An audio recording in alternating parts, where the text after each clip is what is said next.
Welcome to the 2014 Blackett lecture. In beautiful surroundings. It's the first time we've used this location, and it's very, very impressive indeed.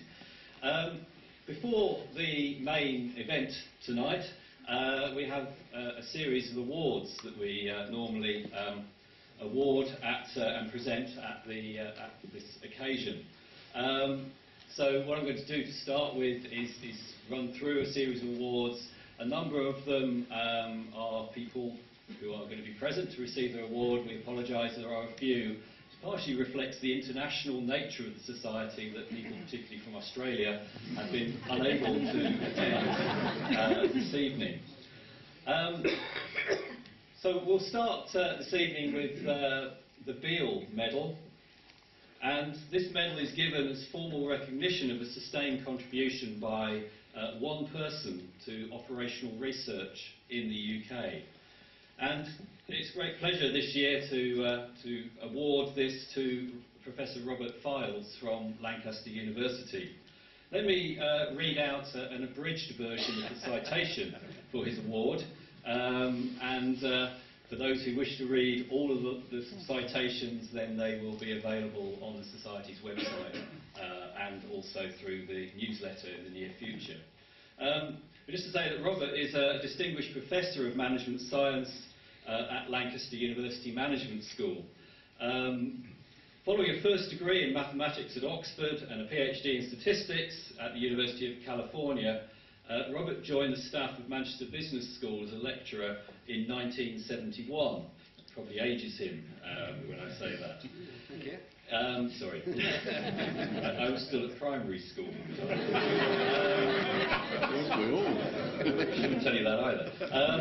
He became a senior lecturer in business forecasting in 1979, and in 1990 he moved to Lancaster University to take up his professorial post. At Lancaster, Robert was head of department for management science for more than one term, and also the school's associate dean for research. The award is really given in recognition of Robert's notable contribution to the development of OR in the area of forecasting, where he is a recognised international expert. He was a key contributor in the early days to forecasting competitions that had a significant influence on the development of the field. Much of his work in forecasting has been in the business environment, with links to business decisions concerning stock control and the adoption of new techniques. He has made extensive contributions, of course, to the literature through both books and articles.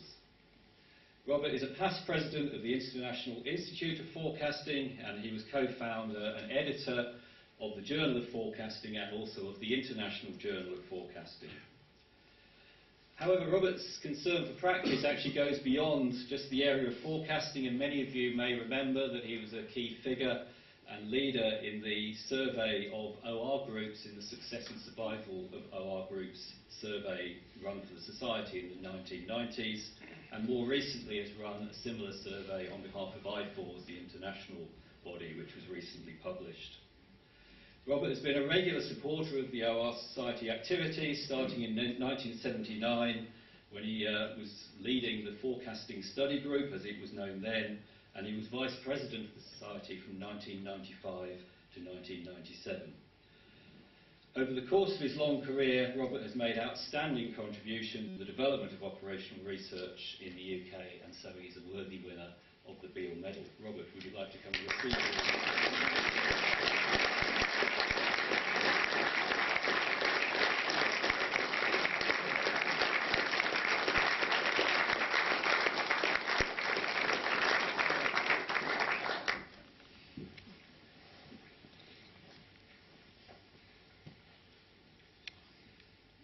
We now have two awards for Companion of Operational Research, and these are awarded for long-term support and encouragement of OR. The first winner is not able to be with us tonight. When I announce who it is, you might realise he is a very busy man. But the first winner to announce this evening is Clive Humby. Let me just read briefly something about Clive Humby's career. He has over 25 years' experience in applying mathematical and statistical modelling methods to business, marketing and retail location, and he's a persuasive advocate of the power of data. He began his career as a programmer in Bermuda for the geodemographics firm CACI, and quickly rising to be CEO of CACI's UK business. And he saw the value of using data to inform relevance and personalisation for customers. Of course, what he's perhaps most known for is the founding of dunnhumby in 1989, and where he was responsible for customer strategy, from analysis through to the implementation of client merchandising, store operation, marketing and communication strategy. dunnhumby, of course, is best known, I would say, of course, for the group that created the Tesco Club Card. He sold the company to Tesco in early 2011. I noticed the citation says how much for, but I thought I would remove that detail, not to make you jealous at this point. But he's remained on the board as a non-executive director, and more recently has become director of StarCount, a new social media platform, and Purple 7, an arts sector analytics company. Clive Humby, of course, is a pioneer in the area of data analytics and has advanced significantly the practice of the subject. Perhaps we should give him a round of applause.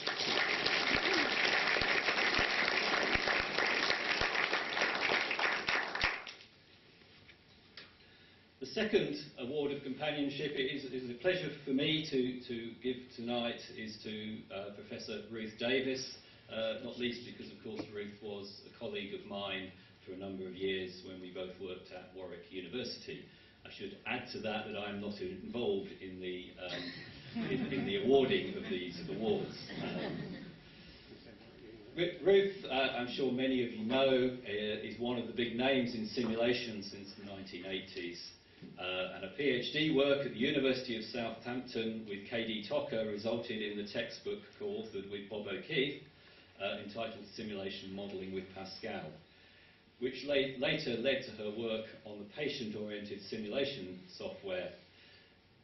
This approach enabled simulation objects to be modelled in several cues and activities at the same time, which is important particularly for health applications. Ruth has applied post the patient-oriented simulation technique to numerous disease areas, including end-stage renal failure, diabetic retina therapy screening, and coronary heart disease. Ruth is well known internationally and has been a regular attender at many simulation conferences. She worked at Southampton until 2003, then moving to be Professor of Operational Research at Warwick Business School for 6 years, after which she took early retirement, as many of you know, following a major stroke. And we are so pleased that Ruth has made such a great recovery from that in 2009.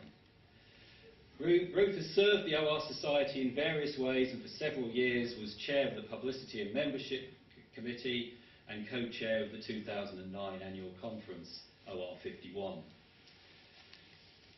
One of her colleagues mentions that Ruth has a sharp academic mind, keen sense of fairness and justice, and wicked sense of humour, and has been profoundly influential in the careers of many students, academics and practitioners, some of whom are here this evening. She enjoys life to the full and retains a strong belief that OR is about making practical improvements in the real world. Ruth, please come and receive.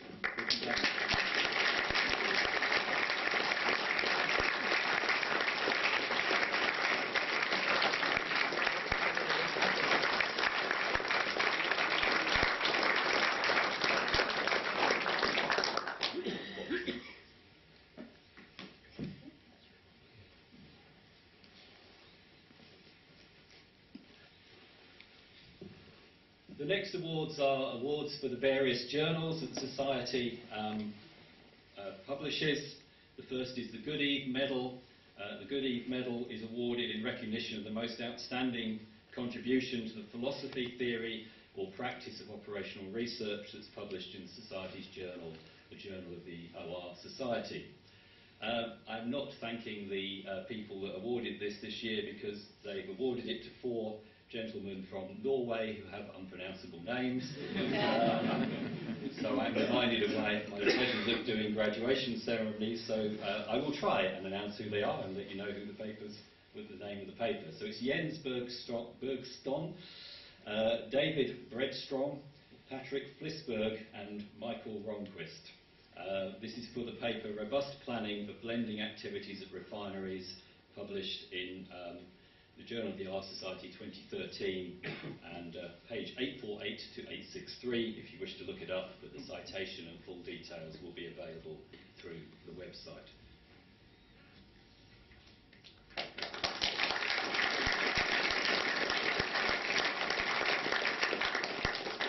The Stafford Beer Medal is awarded in recognition of the most outstanding contribution to the philosophy, theory and practice of information systems that's been published in the European Journal of Information Systems.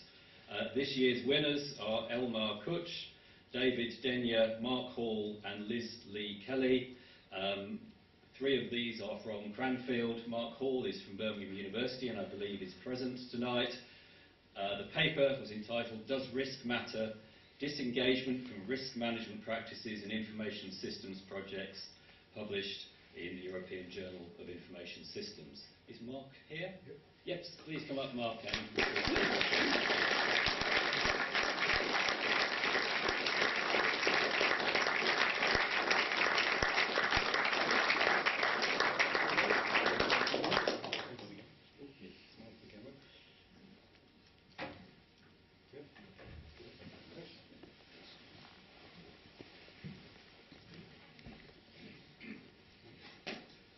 The third and final journal award is a new one this year, is the Cook Medal, which is awarded to the paper in Knowledge Management, Research and Practice that makes a significant contribution to the philosophy, theory and practice of knowledge management.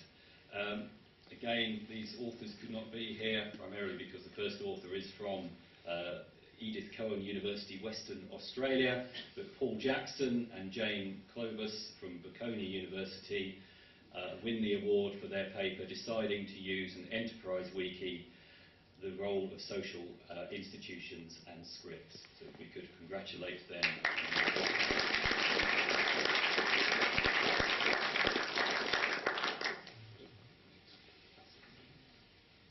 The final award to present tonight is the President's Medal for 2014. Many of you would have been at the annual conference where we had an excellent President's Medal competition this year with three very good presentations of OR in practice, and of course the President's Medal is awarded for the best account of successful OR in practice that's entered for that award. The winners this year are David Lane from Reading University, Eileen Munro from LSE and Elke Husman. Just to give you a brief outline of what the presentation was about, the title was Using Systems Thinking to Undertake a Review of Child Protection in England. This work formed a central part of the Munro Review, which was a high-profile review of state-managed child protection activities in England conducted for the Department of Education. The authors and winners used systems thinking and causal loop diagrams to address a vital area of public policy, of course, and it had and continues to have a major influence on government policy for child protection. So if the three winners would like to come forward, we can award the President's Medal.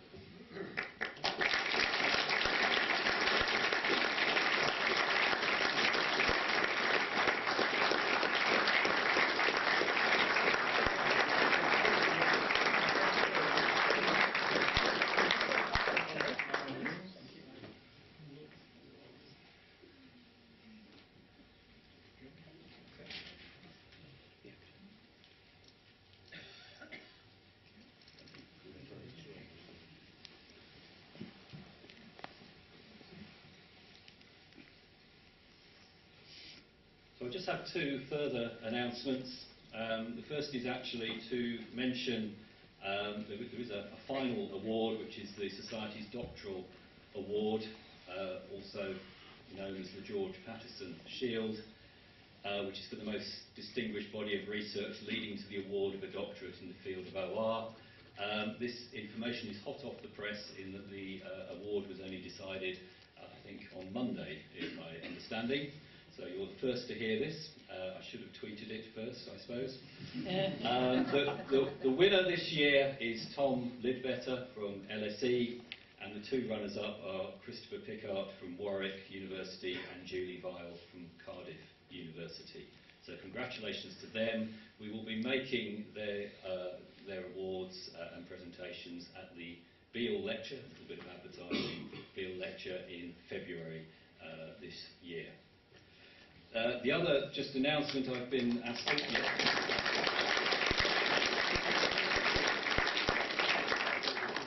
Sally Brailsford has asked me to do a little advertising on behalf of the Society to remind people and to notify you that the Behavioural Operational Research Special Interest Group, which is new to the Society, is having its inaugural meeting on the 17th of December. And given the nature of tonight's talk, very relevant, it's on behavioural OR in health, and will be held at the Department of Health in London, 10:30 till 4 o'clock. A number of speakers lined up for that event, so please look out for details of that, particularly on the Society's website. So that's the 17th of December. So without further discussion, it's a great pleasure tonight to welcome Professor Sir Bruce Keogh, who is the Medical Director of the National Health Service in England, has been so since 2007, and more recently also National Medical Director for the NHS Commissioning Board. Sir Bruce is going to be speaking to us this evening on opportunities and challenges for the NHS. So if I can invite you, Sir Bruce, to come and join.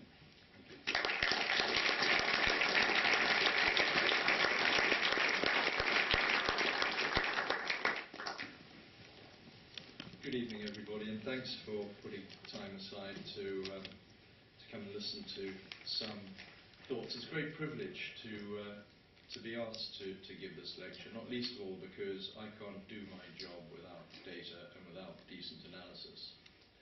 Now, it's often said that the measure of a civilized society is how well that society deals with the arts, pursues the science, and looks after the most vulnerable members of its society. And I think Britain's got a pretty proud history in all three of those areas that are enshrined in this opening paragraph of the NHS Constitution, which says that the NHS belongs to the people. It's there to improve our health, supporting us to keep mentally and physically well, to get better when we are ill, and when we cannot fully recover, to stay as well as we can. It works at the limits of science, bringing the highest levels of human knowledge and skill to save lives and improve health. It touches our lives at times of basic human need when care and compassion are what matter most. And I think that's a really fantastic piece of prose that sums up what I would regard as a really iconic social movement which embodies the social and moral conscience of this country. Something that Nigel Lawson said about the NHS was the closest that that this country ever gets to a national religion. Now, I put it to you that that constitution and the values which it espouses are shaped at one level by science and technology, at another level by the values of society.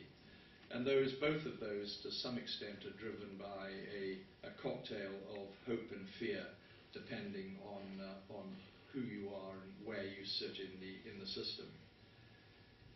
Now, Patrick Blackett was an outstanding individual. He was born in Kensington. His hobbies as a kid were crystal radios and model aeroplanes. He went to school at the Royal Naval College in the Isle of Wight and then went on to Dartmouth, where it is said that he was always top of the class, and I guess that'll become abundantly clear during the course of my remarks. But at the outbreak of World War I, he joined the Navy as a midshipman.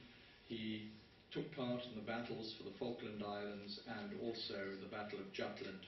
But during the course of all of that, he became pretty concerned about the quality of gunnery, and he invented some gadget to help with it, which was subsequently patented by by the Navy, but despite that, he remained concerned, and as a consequence, he started to read science textbooks to see how he could improve things. And then at the end of the war in early 1919, the Admiralty sent officers whose training had been interrupted by the war to Cambridge University, and it was there that he became impressed with the Cavendish laboratory. And he left the Navy to study mathematics and physics at Cambridge. And he then spent 10 years working with Lord Rutherford in the Cavendish laboratory and developed a cloud chamber which confirmed the existence of positrons. And as a consequence of that, he became a bit of an expert in antimatter. But I have to say, from where I stand originally as a heart surgeon, that's ultimately led to the development of positron emission tomography, which was a subject of research for me in the early 90s, when we were able to identify a certain group of hearts that had previously been considered inoperable, and we were able to operate on those in a way that brought benefit to the patients. So at some level, that's had an impact, if you like, on my professional career. But subsequently, he went on to be Professor of Physics at Birkbeck College at the University of London, and then on to Victoria University in Manchester, where he built up a pretty impressive international research laboratory. When World War II broke out, that provided him with more opportunities. He became the scientific advisor to General Sir Frederick Pyle, who was Commander-in-Chief of Anti-Aircraft Command, and he began the work that then subsequently led to the basis for what we now call operational research. And as a consequence of that, he was Director of Operational Research at the Admiralty between 1942 and 1945, where he used data and analysis to improve the survival odds of convoys crossing the Atlantic. But he also thought laterally, and this was one of the things that impressed me. He took a look at aircraft that were returning from and other raids over Europe and said, where should we put extra armor in the aircraft? And these are actual photographs from some of those aircraft. And many people would have argued, well, you put the extra armor where the damage is. And he said, no, put the extra armor where the damage isn't, because those will be the planes that aren't returning. And it's quite an interesting thought process to get there. I must say, I would never have done it. But his aim was to find, and I quote, was to find numbers on which to base strategy, not gusts of emotion. And Bernard Lovell went on to say that those who worked with Blackett in the laboratory were dominated by his immensely powerful personality, and those who knew him elsewhere soon discovered that the public image thinly veiled a sensitive and humane spirit. But it was summed up best by an anonymous person who simply said he was wonderfully intelligent, charming, fun to be with, dignified and handsome. And I know you hate him already for that. But politically, he was a socialist and often campaigned on behalf of the Labour Party. And in the late 1940s, he became known for some of his radical opinions, not least of all that Britain should not develop atomic weapons. And at the end of the war, he was perceived as too left-wing by the government of the day to employ, and he returned to academic research, which was clearly a good thing to do, given that 3 years later he won the Nobel Prize for Physics, and then went on to become head of physics at Imperial College and retired in 1963. But the pinnacle of his career was becoming president of the Royal Society and subsequently a life peer in 1969. But at that time, there was another very prominent socialist who also realized his dream in 1948, and that was Nye Bevan. And they had some things in common. They both wrote books about fear. Blackett wrote about fear of the future, and Bevan wrote about the fear of the past. And in his book, In Place of Fear, which you can still get on Amazon, and where the arguments that he puts are as strong today as they were then, he argues that the National Health Service was there to replace the fear that people had when they became ill, that they might not be able to get the treatment that they needed or deserved. Now, our NHS was born out of conflict, like so many things. And in 1942, Beveridge wrote a report where he laid some of the foundations for the NHS during the Second World War. But the aim was really for society to tackle what they thought in those days were the 5 giant evils of want, disease, squalor, ignorance and idleness. I'm not sure you'd get away with those particular terms in the media today, but nevertheless they summed up the concerns at that time. And that set the vision really for the welfare state, which aimed to tackle issues of housing, education and health.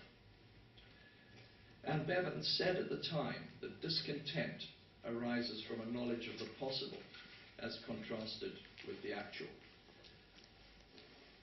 And if you see that within the context that the war had seen full employment and a clear social purpose, the Blitz had seen free care for non-combatants, which hadn't existed prior to that point, that left at the end of the war very high expectations for a new social order among the citizens of this country. People had seen the possible and they feared the past. And I'll come back to that. But in 1947, when the political negotiation for the NHS was going on, times were really hard. There was food rationing. For the first 3 months, there was a winter of exceptional severity.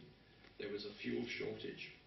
In April, there were the worst floods for 53 years. In May, there was an economic crisis and the exchange rate with the dollar changed adversely. Bread had to be rationed for the first time. In September, the meat ration was reduced. In October, the bacon ration was halved. And in November, potatoes were rationed for the first time. So things were worse than they'd ever been during the war. So the hypothesis that I put to you is that really good social change can come out of great, great hardship. So in 1948, when the NHS was launched, it was heralded by Nye Bevan as the most civilized achievement of modern government. And indeed it was. But I put it to you that without science, it would have stood absolutely still. And we have a proud history of science and innovation in this country. Think Industrial Revolution, think Concord, think some of the things which have gone on in medicine, science and technology. So in science, we invented the vaccine for smallpox, which is said to have saved more lives than have ever been lost by all the wars that mankind has ever fought. We invented antisepsis for surgery. We discovered that the mosquito was the carrier for malaria. We introduced the theory of evolution. We discovered the structure of DNA. We learned how to sequence DNA, and indeed we hold all the intellectual property for that sequencing activity in this country. We did the first blood transfusion. We did the first stem cell transplant. We developed the first antibiotic. We learned how to stop and restart the heart electively, which is the basis of modern heart surgery. And we produced the first test tube baby, who is due to celebrate, I think, her 37th birthday in July. And in technology, we invented the microscope, we invented the clinical thermometer, we invented the intraocular lens, the ECG, the MRI scanner, the CT scanner. We also have 4 of the top 6 universities in the world. And the end result of that is that we have the second highest number of Nobel Prizes outside America. But in terms of medicine and physiology, per capita of population, we have twice as many Nobel Prize winners as any other country in the world. And in addition, we have a pretty thriving medical technology sector in this country with 3,000 technology companies employing over 70,000 people with a turnover of £15 billion. But we also make molecules that treat people. We've got 14 of the world's top 75 drugs. We employed, again, 70,000 people in the pharmaceutical industry. That industry injects £11.5 million a day into R&D in this country, which represents 25% of all R&D that goes on in our economy. And the end result of that is that we export about £24 billion worth of pharmaceuticals, leading to a trade surplus of about 5 billion. So we have quite a substrate to back up some of the activity in the NHS. But on top of that, if you look at our country in terms of innovation, there is a thing called the International Global Innovation Index, which covers 142 economies, 94.9% of the world's population, 98.7% of the world's gross domestic product. And the UK ranks number 3 after Switzerland and Sweden. So I put it to you, we have really strong pedigrees in science, we have strong pedigrees in innovation, and we have strong pedigrees in industry. And we have an innovation-friendly environment. But we also have, on top of that, the biggest semi-integrated healthcare system in the world. And if we could join all of these things together, I'd just like you to reflect on how good our National Health Service could be when compared with other countries. So our NHS has got a lot of employees, it sees a lot of people, but to put that in perspective, every year there are 440 million visits to pharmacies, 340 million visits to GPs, 24 million calls to 999 or 111, 22 million A&E visits, and from those A&E visits there are over 5 million admissions a year, and those are particularly troublesome in winter, as you can imagine. And when our NHS is analysed by independent players, such as the Commonwealth Fund in the United States, we do pretty well. Out of these 11 economies, which are represented by the flags at the top, you can see that in many areas we do particularly well. And we are also relatively inexpensive compared with many other healthcare systems. And that information will probably escape most people in the country, particularly as we enter the tyranny of an election cycle and the NHS becomes a subject of detailed discussion. But we are the first healthcare system in the world to have a clear definition of quality, which interestingly started to emerge from my deputy at the Department of Health. His mum was about to undergo an aortic valve replacement, and she asked 3 things. She said, will it be any good? Will it be safe? And what's it going to be like? And that led us into a definition of quality which is now enshrined in law, which that any organisation which offers treatments for the citizens of this country should be good in all 3 of those domains. Being good in 1 or 2 of them simply isn't enough. But from my perspective, what I like about that particular definition is that you can measure each of the 3 components and start to get a feel of whether you're improving or whether you're remaining the same. Now, we also have, unlike other healthcare systems, a legal obligation now to innovate and to conduct research. And we are held to account by the government for doing that. Now, all healthcare systems in the world are gripped in the quadruple pincer of increasing demand, escalating costs, a tightened fiscal environment, and increasing expectations at a number of different levels. So a sustainable solution for all of those healthcare systems involves, in my view, pretty radical change. It involves much faster innovation than we are capable of doing at the moment. But I put it to you that because of the reasons that I've alluded to and the description I've given you of some of the substrate behind our NHS, our healthcare system is better equipped than any other healthcare system in the world to unravel what you might consider an international Gordian knot. Now, in my mind, the future of healthcare is going to be driven by 4 forces. The first, and numero uno, is going to be economics. The second will be a set of expectations, in particular public expectations. The third will be science and technology, but particularly technology. And the fourth will be demographics. And you might say, why put demographics fourth? Well, I put it fourth because, frankly, if you've got enough money, you can deal with pretty well any problem. But we don't have enough money. Because since the onset of the global financial crisis in 2008, 50% of the world's economies have been in the middle of a debt workout. So Increased private debt means that people save more, they spend less. That means less money into the exchequer, and also less money into the economy for rejuvenating it. And for governments, particularly governments who've had to bail out banks, it means increased public expenditure and decreased tax revenue. And we have quite a significant national debt. Each and every one of us in this room is spending £1,000 a year just paying off the interest on that debt. So, and that was going up. So we had to do something. And how you deal with that is a matter of philosophy. At one end of the spectrum, you increase your public expenditure, you create jobs, which in turn create employment and expenditure, which rejuvenates the economy. At the other end of the spectrum, you slash your public expenditure, you create a vacuum into which the private sector entrepreneurs and commerce and industry can step to create jobs. And broadly speaking, in Western Europe, we took the latter course, which has led us in the NHS into quite an interesting place.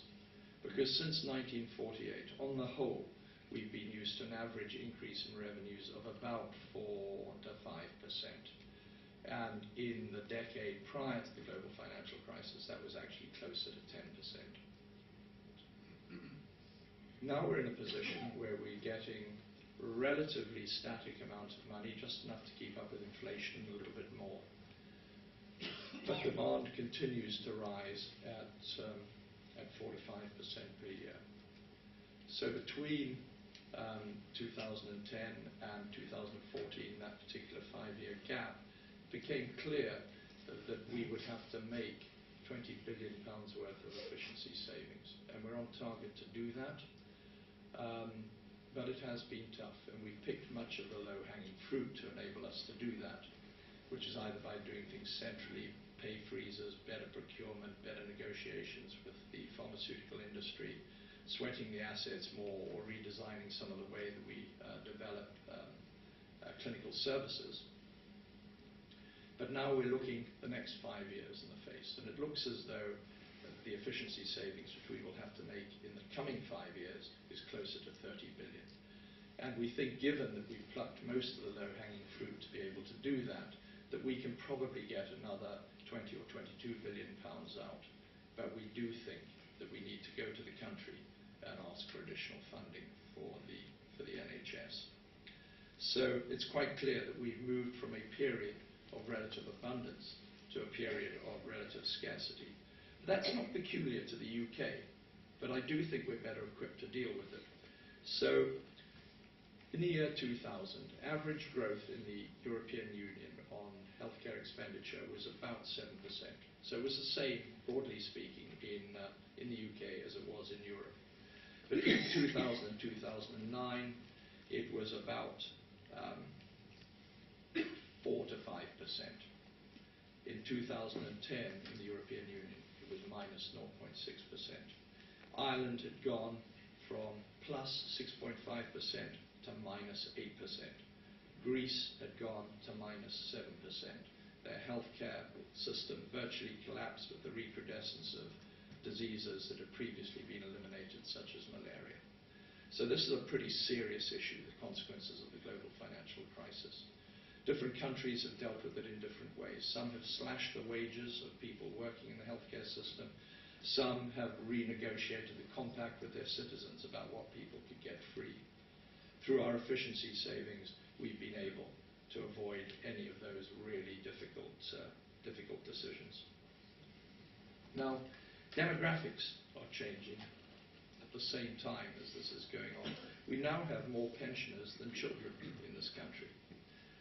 And old age brings with it ailments of frailty and diseases of old age, which have their own particular demands. So our aging population now live, on the whole, with chronic disease. 1/3 of the population of England has one chronic disease, and most people have more than one. Longevity is bringing with it dementia. We have 800,000 people with dementia in the UK now. It is now the commonest cause of death among women, and we anticipate that that number will rise to over 1 million by 2021. and it's one of the reasons that we're focusing on that. And patients with chronic disease currently consume 70% of the NHS budget, and their numbers are projected to rise from 1.9 million people now to 2.8 million by 2018. So that's quite a rapid rise, which will increase the demands on our services. People over the age of 65 consult their GPs 5 times more frequently than people under the age of 65. And they're responsible for over 60% of the bed days in hospital and nearly 70% of emergency bed days. But interestingly, in terms of designing a service for the future, the expectations of the elderly, who tend to be, frankly, more tolerant and patient than younger people, are very different to youngsters who have been brought up in the Google age of immediacy, with immediate access to knowledge and to services.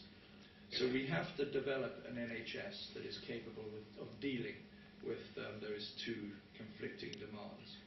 But one thing that is clear, that what everybody expects is a globally high quality of healthcare across the NHS. Most people expect it to remain tax-funded, but everybody expects it to be free at the point of delivery, no matter how it's funded. And then, of course, we have providers and corporates who expect a reasonable rate of remuneration for their staff and a fair return on their investments. And then we have governments who, in this particular case, are the funder for the healthcare system. They expect value for money. And when you reflect on the demands, the increasing demands, and the economic climate, it seems to me that all of these are on a collision course with a new economic reality. And that will raise behavioral issues, because expectations which are formed in times of plenty turn into rights in terms of threats and austerity. And we've seen that, for example, with university fees. So that means that those of us who are involved, if you like, in guiding the direction of the NHS, whether we're politicians, bureaucrats, medical directors, whatever, we have a duty, I think, to think like patients and to act like taxpayers. But above all, we have to use evidence for guiding the direction of travel. And never is that more important than when you have to get it right, as you do in times of economic stringency. What we have to avoid, or what Blackett described as the gusts of emotion, are driving things forward. And this is where operational research comes in my view. So I'll just give you a very simple example. Stroke services in London. The map of London on the left, the sort of purplish one, shows where the prevalence of stroke is, and the map on the right with the red shows where the stroke services were. You can see, you don't have to be an operational researcher to see the mismatch there, even I can see it. So it required some reorganization. And what we did was we reduced the number of stroke units in London from 32 to 8. The naysayers said people would die in the ambulances. The end result is that by getting patients to the right place where they can get the right treatment and the right diagnostics quickly, we're seeing a reduction of 20% in mortality. We think that this will save about 200 lives a year, and it looks as though it's going to save a lot of money. And it reinforces the growing evidence we have that better care costs less. So the economic issues that we face are not incompatible with high quality care. We've also used operational research to improve our major trauma services. Now, it used to be that if you had a nasty car crash, you were just taken to the local A&E. But the local A&E saw very few nasty car crashes every month, very few. So we introduced the concept of the major trauma centres. We now have 24 major trauma centres that are associated with major trauma networks, and we altered the way we funded those those networks of major trauma centres by looking at a variety of criteria. So there are people that appear with less injuries. We'll call those, for the purposes of this slide, level 1. And we put financial incentives in place to say that when people arrive there, that they had to be treated in a major trauma centre, that complete data, clinical data, had to be collected and submitted within 40 days of discharge to a national clinical registry, that they had to be discharged with very clear instructions for rehabilitation, and a drug called tranexamic acid, which cost pennies, had to be administered when they arrive because it reduces the amount of blood loss in people who have serious injuries. And then for people with higher levels of injuries, they also had to be seen by a consultant within 30 minutes, and they had to be transferred within a certain time frame if they needed transfer. And we put differential funding behind that. And once we added that into local clinical networks, the mortality for major trauma changed, and the variation between units for that mortality changed quite dramatically, as you can see from these funnel plots, which I'm sure you will have heard from David Spiegelhalter in his Blackett lecture last year. But more importantly, compared with 2009 as the baseline for mortality, in the first year of operation, we saw about a 15 to 20% increase in survival. Bear in mind that these are severely ill patients who are being transported not to the local A&E, but to a major trauma centre with additional transport time. And in the second year of operation, a 30% increase in survival. And given that these are young people, in terms of potential life years saved, this is a dramatic contribution. And now we've gone a step further to look at how we can use operational research to improve urgent and emergency care. And for these slides and a description of them, I have to particularly thank Stephen Lorimer, who works in NHS England and is in the audience, and I'm sure will be recruiting people later.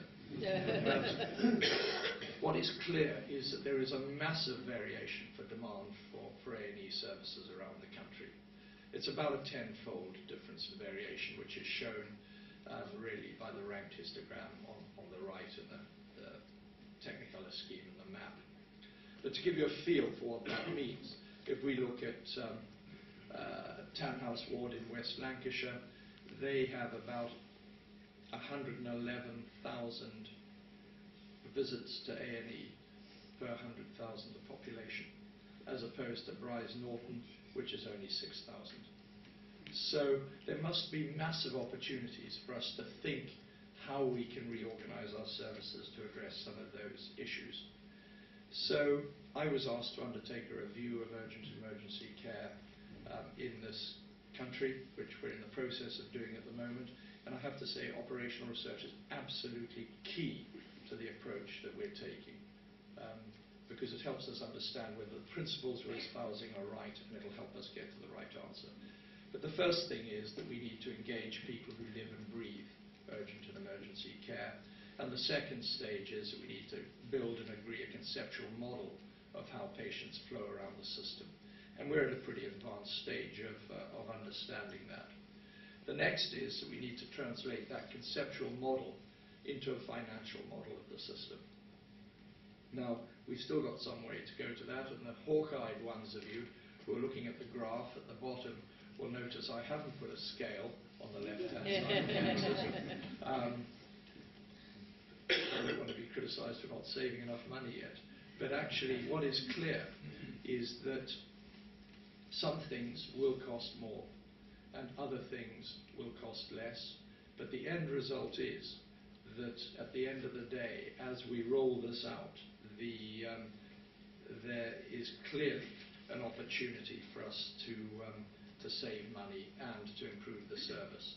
So the financial model quantifies the impact of volumes of activity on different areas of the service, accounting for demographic growth, accounting for non-demographic growth, service changes such as changes in the use of the 111 telephone number, inflows from other parts of the system, and a the ability for us to look at how, for example, 111 calls may lead to increased demand for primary care.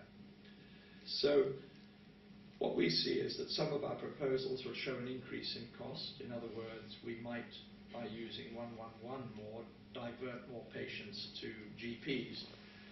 But equally, it might save money in other areas, such as freeing up capacity for non-elective admissions in hospitals.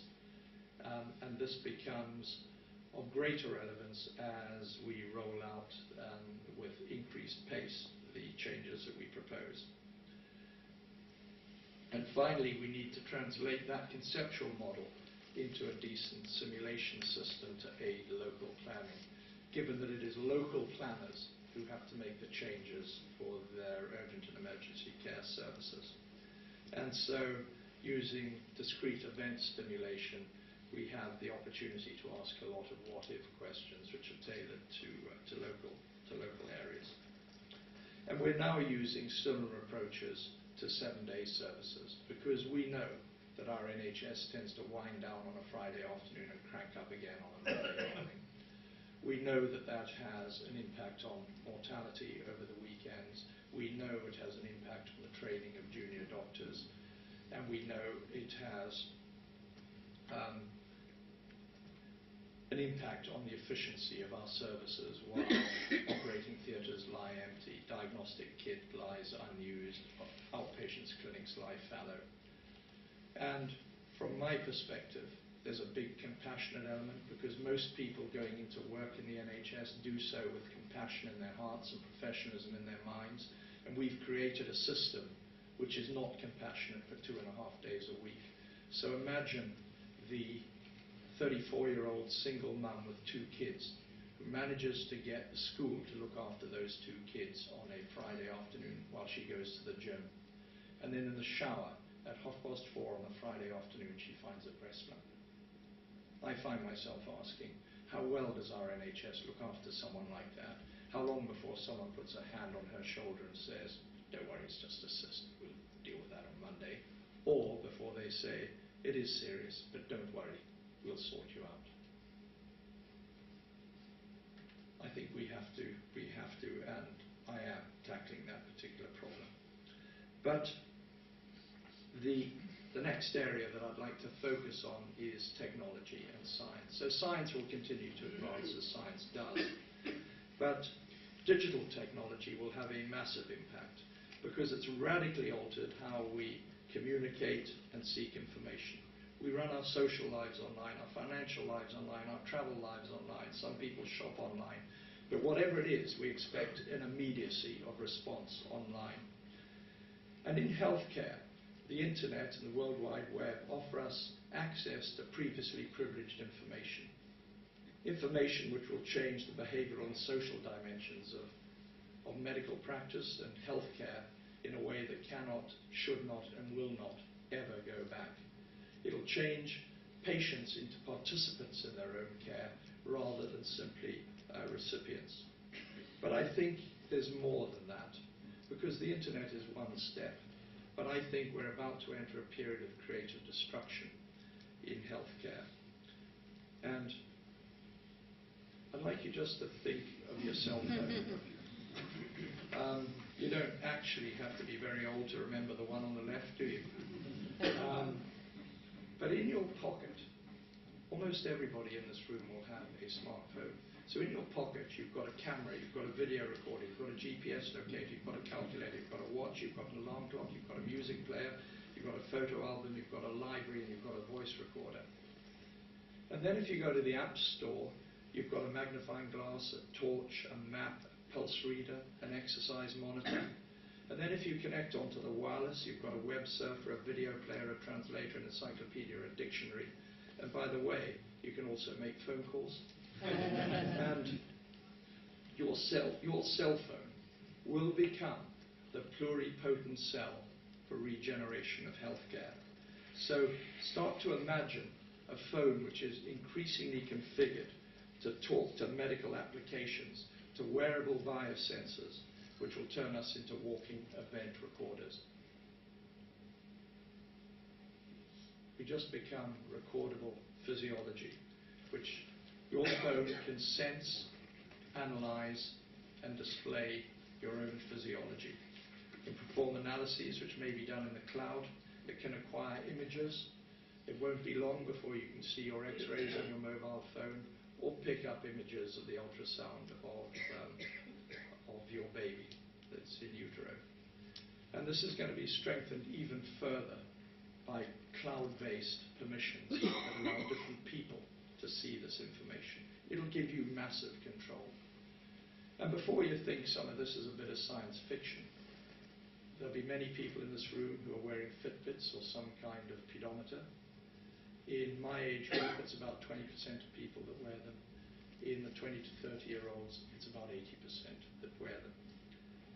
So these start to become the collective tools for the digitization of humans. IT, in another way, will shrink the world. Patients will own their own electronic records, and online consultations will break down local, regional, and geographical boundaries. It'll bring 24/7 access to people who need information. And it'll challenge the funding and regulatory models that we have in almost all Western healthcare systems. So I put it to you that the end result of this is that healthcare will turn into a knowledge transfer business with a delivery arm. At the moment, it's a massive delivery business with a small knowledge transfer arm. And I find myself asking, are we adequately prepared for this? And I don't think we are. You know, around the world, governments focus on structural and financial reform. Regulatory agencies are becoming increasingly risk-averse. The life science industries don't feel motivated to design drugs or devices for small groups because the development and regulatory costs are too high. So many treatments aren't focused in the way that they could be on specific individuals. And the end result of that is overuse and waste of treatment that could be eliminated by a greater focus of medicines to the right person at the right time. So unless these paradoxes can be resolved, there is a risk that Western countries become prisoners of their own expectations. There is a risk of paralysis because, unlike 1947, broadly speaking, the citizens of our countries are pretty content with the healthcare systems that they have at the moment, and they're not frightened of them. What they are frightened of is the technological future and what that might or might not bring. So less affluent countries that aren't content with what they have at the moment will grasp the opportunity that technology offers, and they run the risk of leapfrogging us. A bit like mobile banking taking off quicker in Africa than it did in Western Europe.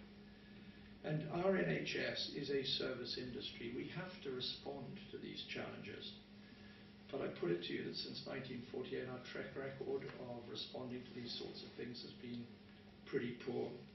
If you look at successful companies, and many of you will know more about this than I do, but it seems to me that particularly in times of difficult economics, they take control of their finances, they ask their customers what they want, and they innovate according to what their customers tell them. And most importantly, they do it pretty quickly because otherwise they go out of business. And I don't think we've been very good in the NHS about asking our customers, patients, what they want. And I could give you a litany of stories, and I'm sure almost everyone in this room could give me stories to reinforce that statement. But when I talk about innovation in healthcare, I'm not just talking about nanotechnology and robots. I'm talking about the overuse and the underuse of treatments. I'm talking about service redesign and the elimination of waste, sort of stuff that OR can really help us with. I'm talking about the application of new technologies to improve quality, convenience, and access for patients. Where I sit, people often swing by and say, you know, give me £1,000, give me 100,000, give me 2 million, and I'll improve the service. Whereas in other industries, the expectation is improve the service and save money. And so we need quite a big mindset change in healthcare. It's not peculiar to our NHS. I see the same sort of stuff or same sort of approaches in other Western healthcare systems. Now, new ideas and new technology are only as valuable as their uptake, really. And uptake of new technology isn't always quick.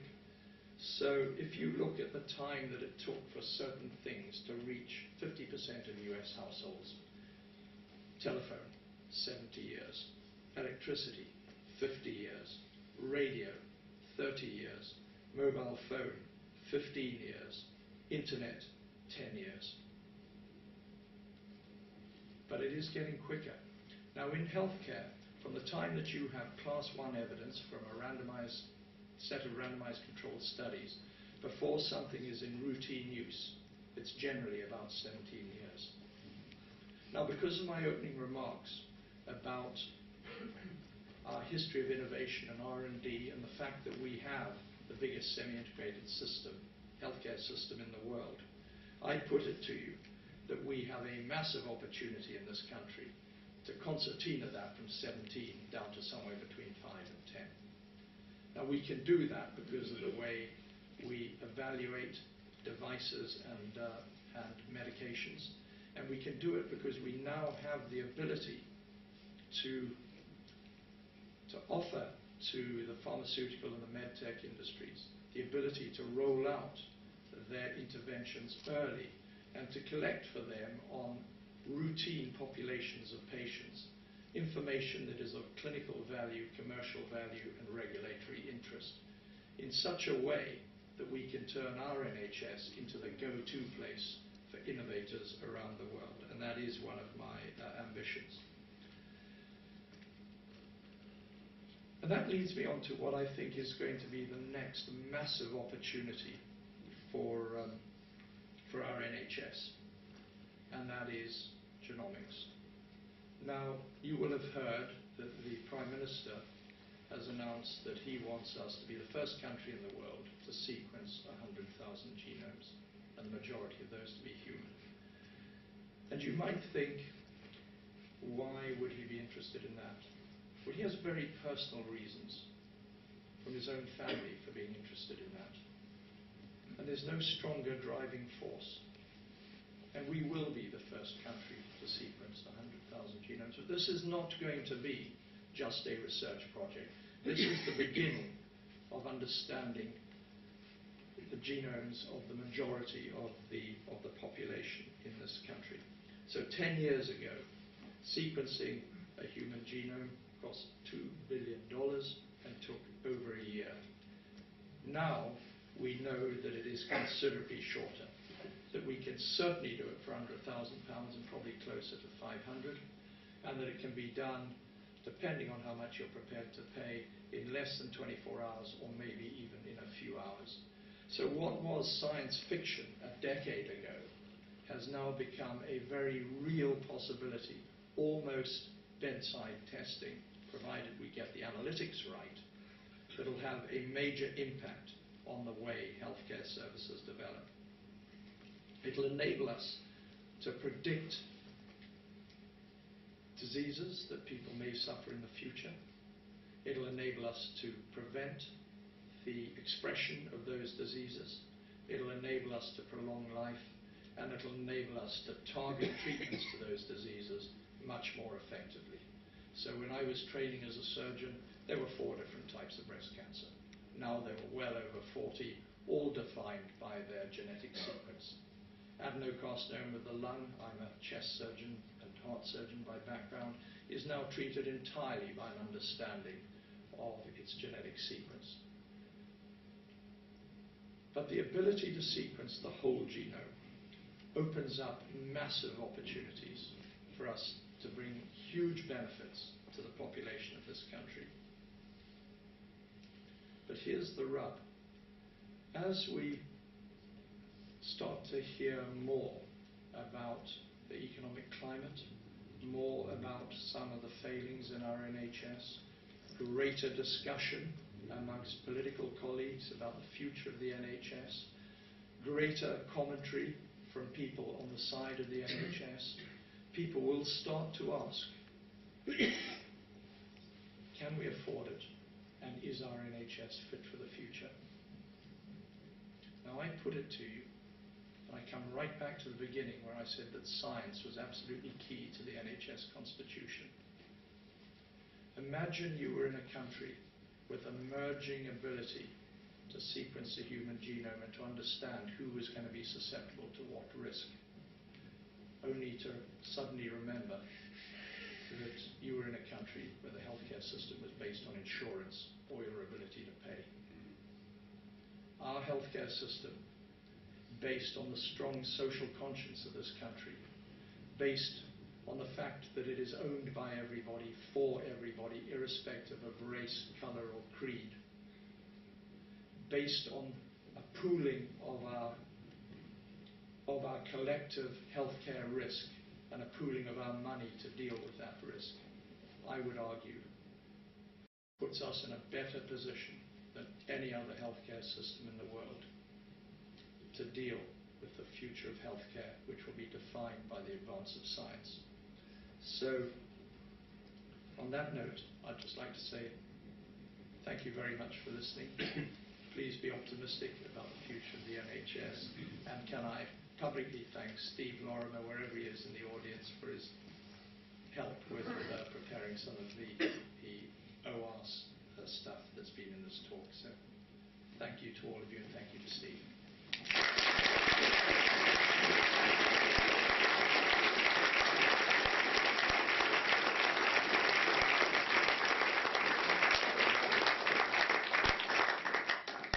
We have time for questions if you would like to ask your hand up. Just say who you are, where you're from, and then... I'm Leslie Roberts. I'm Programme Lead for Camden Diabetes Integrate Practitioner from Harvard University.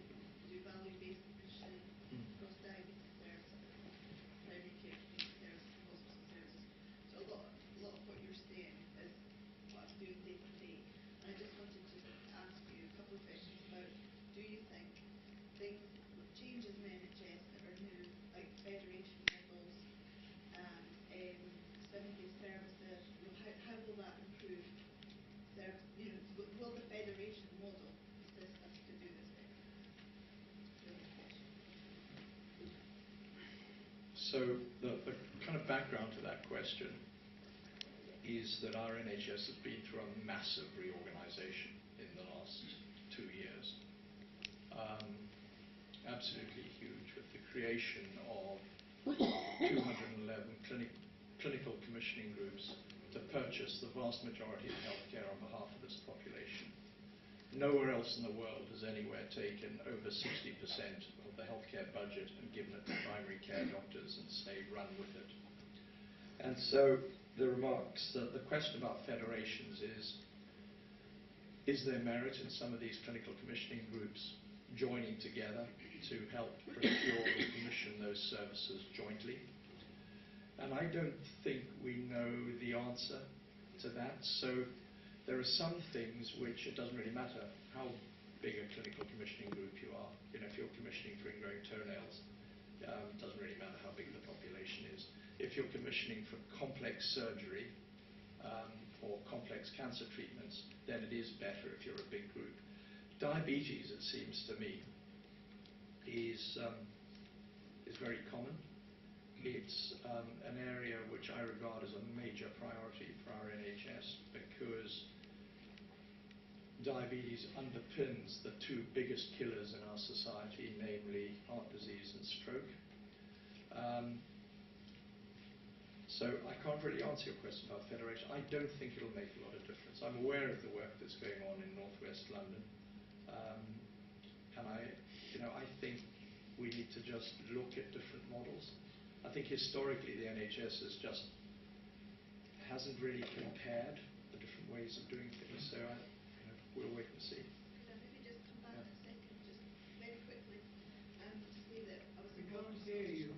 Sorry, I just want to say, I think the bigger we do this, the better it could be, in that I was involved in the Scottish Diabetes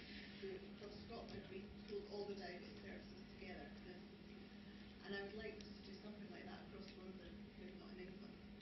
So I just want to Yeah. make that.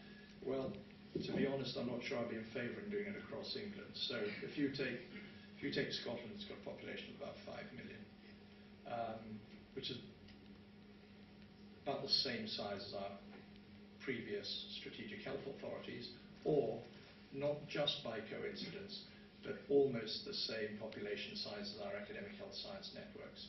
So one of the things we've done to try and promote innovation and to try and promote change is to divide the country into 15 different areas which are based on patient flows, and to designate those as academic health science networks based pretty much on the Boston model.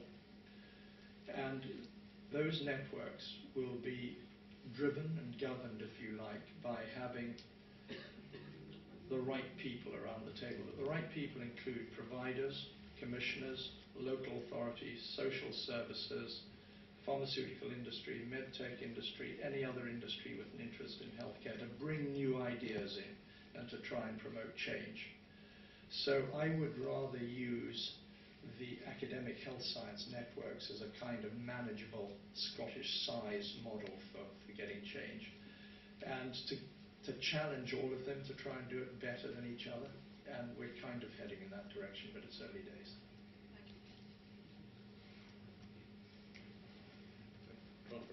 Ian Mitchell with the Operational Research Unit at the Department of Business Innovation and Skills. Brilliant talk. I was very struck how Blackett came in right at the low level, but I value your views on where OR can most usefully be applied. Should it just be at the device level, or at the strategic level, or is it a Churchillian compromise where it should be everywhere?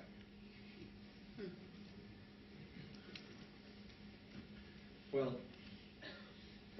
when I talk to people and say, what is OR? I get a slightly different answer from different people. So at one level, I think when you were giving your first bit, you were talking about predictive modelling. So that's fine. There's a bunch of a certain type of statistic. I happen to be interested in Bayesian modelling, but that might. So that has one kind of contribution. Different types of work have different contributions, so I think it's going to find its level. But the argument for me is not what you call OR or not what people do. It's about the importance of actually being evidence-based in what we do, which would be quite a novel concept in some areas. I hope that's not being filmed. I'm David Cormier, I'm a semi-retired and a companion. What a fantastic tour d'horizon. Thank you so much for such a brilliant talk.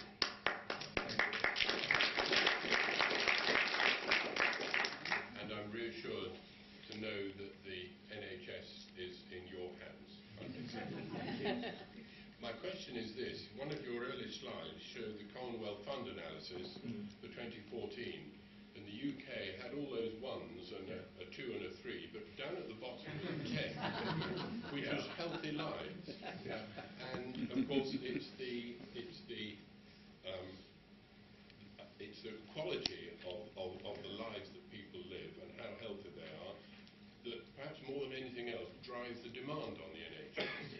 I wonder if you could say something about how you see, first of all, your role, and secondly, what public policy can do to influence that appalling score on that table. Yeah, it is a bad score, actually, and you notice I glossed over it. Yes. The other bit where we didn't score well, and I showed that obviously because we did well, but if you look at the previous Commonwealth analysis, we tend to be first or second, but we always fall down on healthy lives. We've fallen down in the past on personalisation, and we fall down on access, in other words, waiting times. And operational research played a massive role in the, which was the late 90s, in terms of reducing waiting times and getting us to a good place with respect to access. In terms of healthy lives, it's quite a complex issue. So at one level, we have prevention, and in NHS England now, we're taking a view that we have to really get a grip of prevention, because if we don't, then the NHS certainly will really struggle for sustainability, because there are so many things which are presenting that are a direct consequence of preventable illness, of which obesity would be a typical example. And that also leads into the complex business of inequalities. So between people at different ends of the social spectrum, there's a difference of 17 years of disability-adjusted life years. And if you get on the tube at Westminster and you go to East Greenwich, life expectancy drops by 7 years. And that's true in many other metropolitan areas. But I think a lot of what we can do in that is actually outside the jurisdiction of healthcare services. So the most important determinant of early mortality is level of education, and the second most important determinant is tobacco usage, and then everything else drops from that. So in the NHS, we're focusing on what we can do to reduce mortality, and also to improve the services that we offer for long-term conditions. But we've recently put out a proposal called the 5-Year Forward View for the NHS, and there's a massive focus on prevention, and a challenge to everybody in society that has a role for that to help. James Gibb, ex-president, though probably not of the quality of Patrick Blackett. I'd like to know how relevant you think targets are to improving health service. The reason I ask is because some years ago I supervised a student project. Yeah. It was a large London hospital just after the 4-hour limit to A&E came in. And they dealt with it by inventing a new ward to which they admitted people after 3 hours and 50 minutes. No longer of the waiting list. Yeah. So I think judicious targets are good, injudicious targets are bad. So any other industry runs on a bunch of KPIs, don't they? And you have to meet those. And there are certain targets that are good. So if you take the 4-hour target, which is now called the 4-hour target for A&E, at the time that it was introduced, most consultants working in A&E will tell you that it was the single most valuable thing that ever happened to make their lives better. And the reason was that suddenly people had shown no interest in, the kind of chaos that was happening somewhere in one corner of the hospital, suddenly took an interest in it. And so the next thing that happened was that people started to focus on how to get people out of A&E, whether it was building new wards or... There's always an element of some perverse behavior, but broadly speaking, it got hospital boards to focus on more efficient management of beds upstream. What slightly worried me recently is that the 4-hour target is just seen as how the A&E functions, but actually the 4-hour A&E target is a measure of the whole system. It's the problems of the whole system, whether it be your ability to admit people to a ward, your ability to discharge people to a ward, the ability for community services to accept people off the ward, and so on and so forth. All of that is manifest in the A&E as part of a 4-hour target. So I think it's a reasonable target, but provided people understand the context in which it's used, and it's not always expressed in the right way. And there have been other targets that were really good. So I was a consultant for about a decade in Birmingham, heart surgery. Patients used to come into my clinic, and we'd go through a 45-minute consultation. We'd cover all sorts of things: the hard-nosed risk of death, stroke, renal failure, wound infection, so on and so forth. And there were usually 2 people in the clinic. One was a man and one was his wife. And it was usually the man that needed an operation because of the nature of heart disease. And we'd get to the end of the consultation. I'd say to him any questions, and he would say, no, And I'd turn to his wife and say, any questions? He'd say, yes, when? And I would say 18 months to 2 years. And she, this look of abject terror would descend across her eyes, tears would emerge, and she would say, but we had to wait a year to see, or 3 months to see the cardiologist, a year for an angiogram, 3 months to see you, and now you tell us it's another 18 months to 2 years. And I used to think, well, at least when you get there, you'll get an operation of reasonable quality. What I didn't understand at that time was the pain and the agony that dealt with. And then I remember having a conversation with Mr. Milburn, who was then the Secretary of State, and was trying to drive through waiting time targets. And we had a conversation where it was quite clear he didn't think I got it, and he was right. I didn't. Because once those targets had bitten, and I found myself as a consultant at UCL, when the patients would come into the room and they'd say when, and I'd say, well, what about next Thursday? And again, a look of abject terror would descend.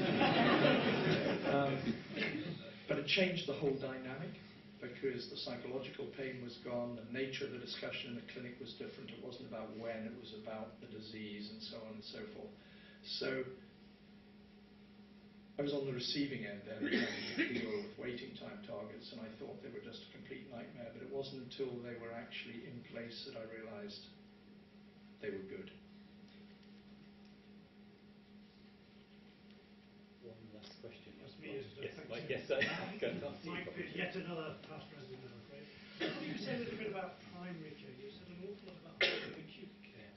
Yeah. And clearly, I'm not quite sure how the money divides up nowadays, but an awful lot of it goes into primary care. And there's been a tendency to downplay hospital care in recent years, which seems to be bubbling back up again. So I wonder what these developments you envisage might have on primary care, which is probably where most of us have contact with medical service through most of our lives. That's a really good point. So about 90%, I suppose, of contact on a day-to-day basis is happening in primary care. And if I'm honest with you, I think probably over the years they have become some way a sort of poor relation, although they do the bulk of the work, and given the aging population and what have you, I think primary care needs to grow in stature, it needs to grow in support, but it also needs to modernize. So by that, I mean we need to be able to offer people much more sophisticated services closer to home. I think the days of single-handed practices in a semi-detached 3-bedroom house with an extension on the back for the medical records have gone. I think we need more corporate practices with better facilities, and we need to be thinking about how we offer a much greater association between primary care and secondary care, so that information is linked up, and we do have issues around that, so that diagnostics are linked up, and so the communication between the physicians in primary care and the physicians in hospitals is restored to what it used to be. So we've got quite a long way, I think, to go. One of the other things that we're thinking about is giving the opportunity for GPs to run hospitals in the community, sort of multi-service providers. We're also going to be offering hospitals the opportunity to run registered primary care practices where GPs are stretched. So over the next year, I think you'll start to see a significant change in our strategy towards primary care. So we might see a reduction in the boundaries between the two. Sorry? So we might see a reduction in the boundaries between acute care and primary care. Yeah, we've got to break down those boundaries now. And so we will be giving GPs the opportunity to employ consultants. I think when that filters through to hospitals, it'll be an interesting reaction.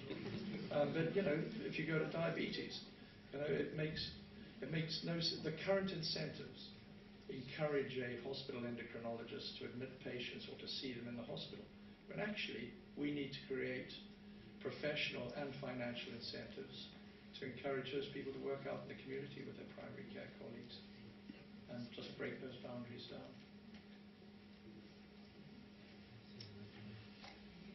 Can we just say thank you again to Bruce for... I